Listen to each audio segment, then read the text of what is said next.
Hey, I'm Tyler. And I'm Katie. You're listening to Not-Stalgia, the podcast hosted by a bald, anxious man and a really mean woman.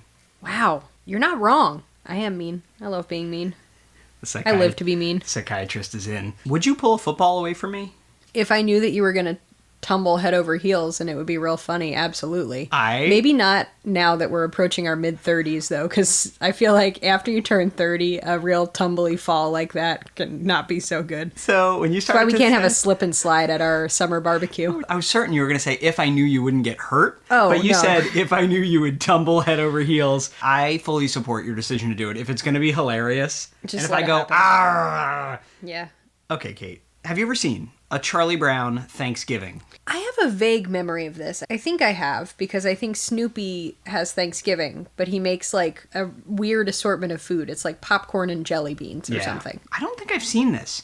I think there's also one where they reenact like the Mayflower Seems bad. landing, but I don't think that's this. I don't know. It's vague. So I'm really excited to kind of explore this and watch it. So you think And you've there's seen not it. a lot of Thanksgiving-related media, you know? There's not. I don't think we've officially ever done a Not-Stalgia episode that's officially Thanksgiving. Yeah, it's really the closest we've ever come, I feel like, is the Thanksgiving Day Parade in Miracle on 34th Street. Yeah. But One time we watched, what's it called, Planes, Trains, and Automobiles, which a lot of people say is like a Thanksgiving movie. Other than that. So, Kate, this special premiered on CBS on November 20th, 1973, the week of Thanksgiving that year. It's the 10th Peanuts animated television special. Prior to this, there were also 2 theatrical films, animated theatrical movies. But this is only the 3rd Peanuts special that is specifically about a holiday. So you start with 1965's Charlie Brown Christmas, 1966's Great Pumpkin, and then they had done a bunch of other stuff in between, you know, the baseball special, this and that, plus the movies. So this is the 3rd holiday special. It's directed by Bill Melendez and Phil Roman. It's written by Charles M. Schultz. He's credited as writing the script for this.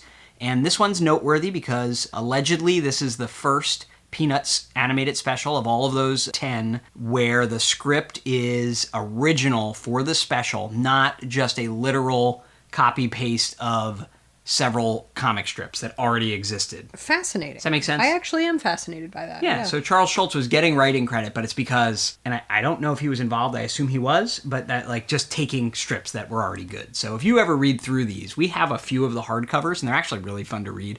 Any of these older strips, you'll be like, oh, that's like a scene that I've seen in the Christmas one, in the Great Pumpkin. Anyway, here we go. This is almost an entirely new script, except for like one scene. I think the football scene that's in this is a transcription of a comic, but everything else is original. The music, once again, is by Vince Guaraldi and John Scott Trotter. And like I said earlier, I have absolutely no memory of this. I'm aware of the cultural thing about the jelly beans and the popcorn. Like, I knew that, but I don't think I've seen it. So yeah, I'm excited to watch this. I have no nostalgia where like I adore the Great Pumpkin. You know, I watch that every year. We've done it already for the podcast. I think we talked about my homemade tape that my mom taped that and Garfield off of TV. And it was interrupted by like violent breaking news about like a shooting in a mall or something. So there's like scenes that I had never seen before because it interrupts it. Anyway, do you have any like love in your heart for this, the way you do the Christmas one, or do you even love the Christmas one that much? The Christmas one's okay. It's not my go-to Christmas special. Mm-hmm. They get like a little bit too Christy in the middle for me. There's too much Christ in your Christmas special, Kate? Yeah. Keep the Christ out of Christmas. Wow, okay. That's my bumper sticker. I don't know. I don't know if I have a special place in my heart for this, but fun fact, Thanksgiving is my favorite holiday. Mm-hmm. So maybe you will enjoy this? Other people like it, I guess. Doesn't make me that special. But, you know. Wow, you're so unique. Why is Thanksgiving your favorite holiday? Do you have any insights about yourself there? I think there's something especially endearing about Thanksgiving because of the absence of consumer culture, right? Like, you get together with your family, you're not exchanging gifts, you know?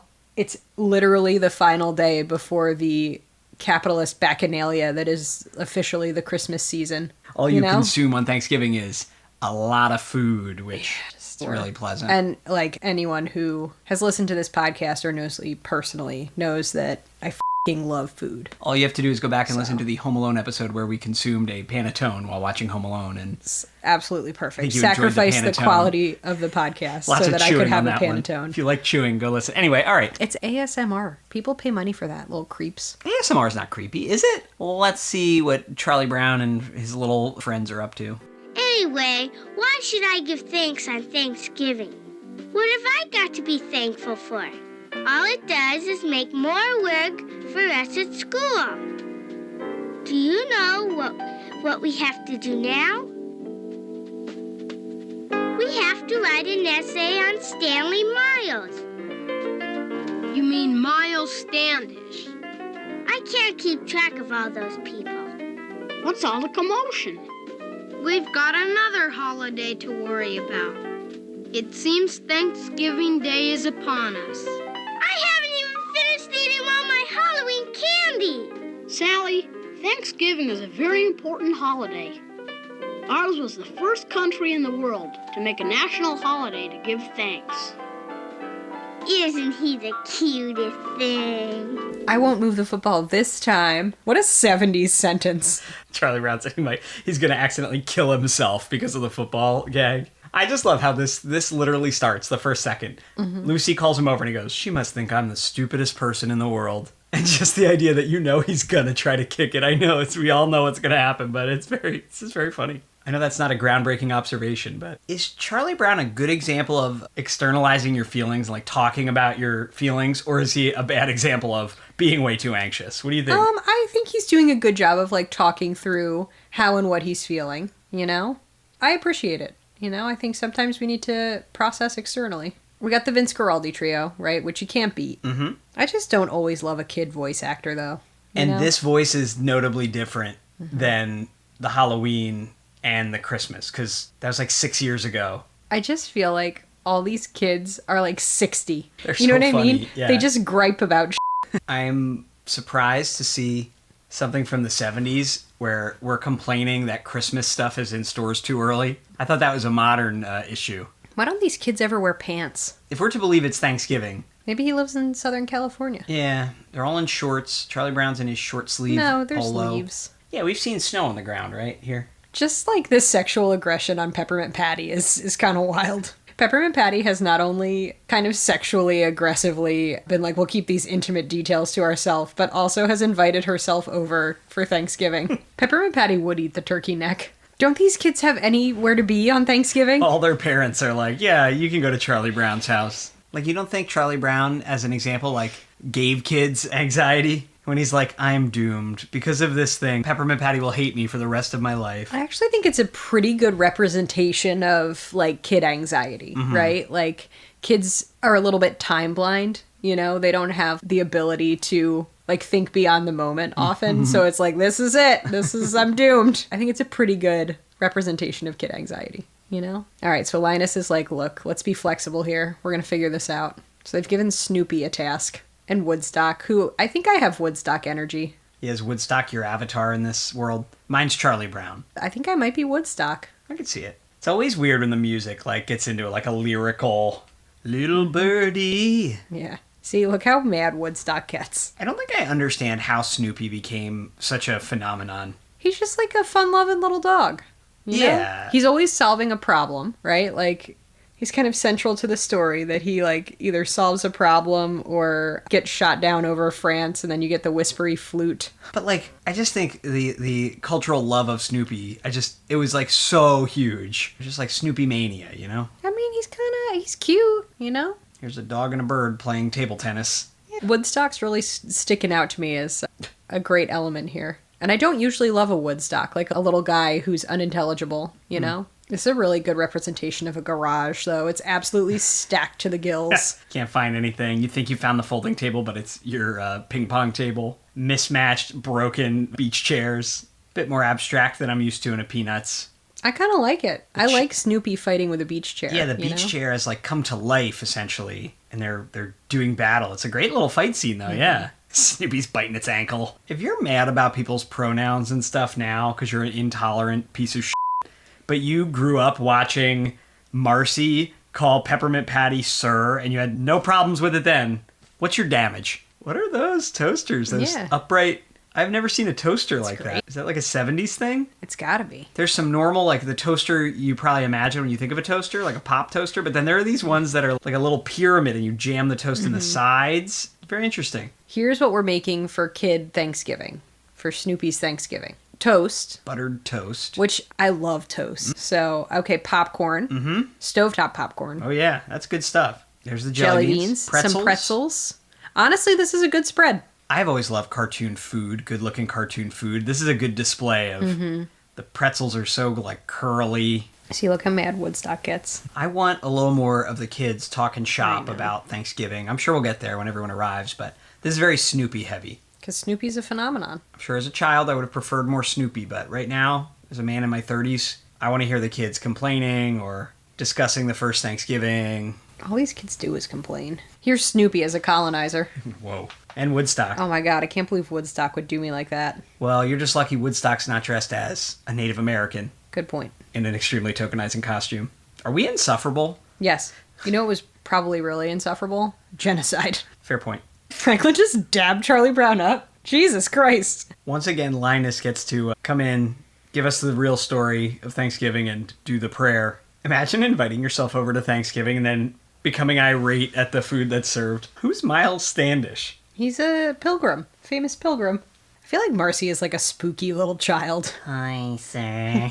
Yeah, did you know the things about Thanksgiving other than turkey? Have you ever just been sitting at the table and then you get popcorn and toast? And then it's very important to be near people you love at Thanksgiving. What? Where are Charlie Brown's parents? Charlie Brown's mom is upstairs just absolutely zoomed out on Quaaludes. Here we go. Peppermint Patty now gets to weasel her way into the real Thanksgiving at Charlie Brown's grandma's. No lesson was learned. Also, Snoopy making more popcorn. They don't make a station wagon like this anymore with the rear-facing backbench seat. Can fit 9 kids in the back. This is the most realistic kid singing as a group I've ever heard. Doing singing in the back of the car, just badly, annoyingly. Look at Woodstock thrilled to eat a turkey. What a f***ing cannibal. I do love when I see birds eating like a discarded chicken wing in Center City. You love that? It freaks me out, but I love it. Those are some hard birds. I'm disturbed when I see that. I'm like, don't you know what you're eating? They love it. I'm just going to watch them eat a pie now. Graphic blandishment. You graphic blandishment. Over the river and through the woods to grandmother's house we go. The horses wait to carry the sleigh through the wide and drifting snow. Over the river and through the woods, oh how the wind blow. It stings the toes and bites the nose. So around we go. Well, there's only one thing wrong with that. What's that, Charlie Brown? My grandmother lives in a condominium. That was it? That was it. Wow. So, what'd you think? This was fun, but it wasn't groundbreaking for me. Yeah. The best part is when they eat the Snoopy Thanksgiving feast. Yeah, the popcorn, and then Peppermint Patty flips her lid. Yeah. Yeah, that was fine. To me, though, that was nowhere near the heights of the Great Pumpkin. I love that Great Pumpkin thing. I watch it every year, with or without you. I know. And I wish there was more kid conversation in this. Yeah, I could see that. I felt like we focused a little too much on Snoopy, but it was okay. Yeah, it was harmless. You know, it's nice how chill it is. Yeah, I liked how relaxing it was. Good music. You know, I like watching Snoopy cook. Especially I liked watching even at the end when Snoopy's just like carving the turkey. It's very pleasant. It's just like, yes, great music. You know, I wish we had more to say, but We don't. it's fine.